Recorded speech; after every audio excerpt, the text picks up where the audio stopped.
Guys, welcome to my vlog. Dito po kami ngayon, palabas po sa subdivision. Nakaka-relax po yung tanawin kasi sa dami ng pine tree na makikita mo.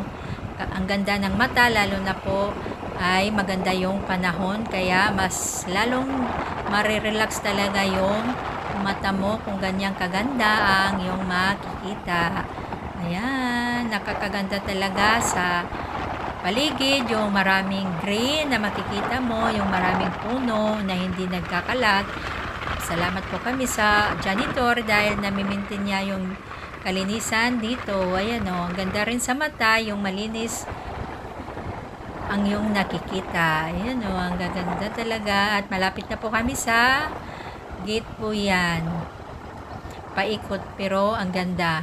Dahan-dahan lang po, huwag po tayong mabilisan. At syempre, kapag lumabas na po tayo dyan sa gate, iba na naman yung maating makikita. Ayan po yung poste na natumba at naayos na po ngayon. At dahil nga papunta kami sa school ng anak ko, at ayan po yung aming madadaanan. At ito po yung tulay ng Pulang Bato kung saan po ay umabot din po dyan yung baha. Umabot po yan dyan yung tubig during sa bagyong Tino, kaya banda dyan sa Sapa, sa baba ng tulay ay marami pong nasirang bahay. At andito na nga kami banda, nakarating na po kami dito sa Pulang Bato Elementary School at ganito po yung lawak. At ayan po yung room ng anak ko na daycare. Malawak po yung Pulang Bato Elementary School at malaki po ito. At ayun po rin yung gym. Siyempre, iikot ko po kayo at nang yung makita. Hindi nga lang gaanong kalinisan ngayon. Sorry. Kasi di maabang. Hindi kaya siguro ng katawan ni ate.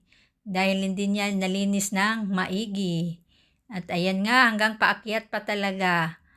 Makikita mo talaga at ang laki ng tangke para hindi mahirapan at sagana sa tubig. Bukod po dyan, dito banda sa baba, mayroon po rin po sa taas. Kaya di talaga mahihirapan sa paglinis ng CR at mayroon pa po dito net kung gusto po mag volleyball o mag badminton din. Ayan ang lawa. Kaya lang kung mapapansin mo yung lupa nila, yung pulang lupa ay madikit po yan pag maulan. Yung putik niya madikit sa sapatos o kaya sa tsinelas. Maraming puno, may mangga, may langka din, at mayroong mabulo din. Ayan o, sobrang dami. Yung iba nga nahuhulog na lang yung bunga, hindi pa nakakain. At ito po yung sinasabi ko kanina nga pwede ka dyan magtanim. Kaya lang, wala na ngayong tanim. Dati ang sisipag ng mga nanay, ngayon wala na. Siguro na-harvest na nila at hindi na naman ulit nagtanim. Ayan o. Ang yun o, yung sinabi ko, yung isa pang tangke sa tubig at mayroong din puno ng kayumito. Ayan, nakaka-relax nga naman talaga.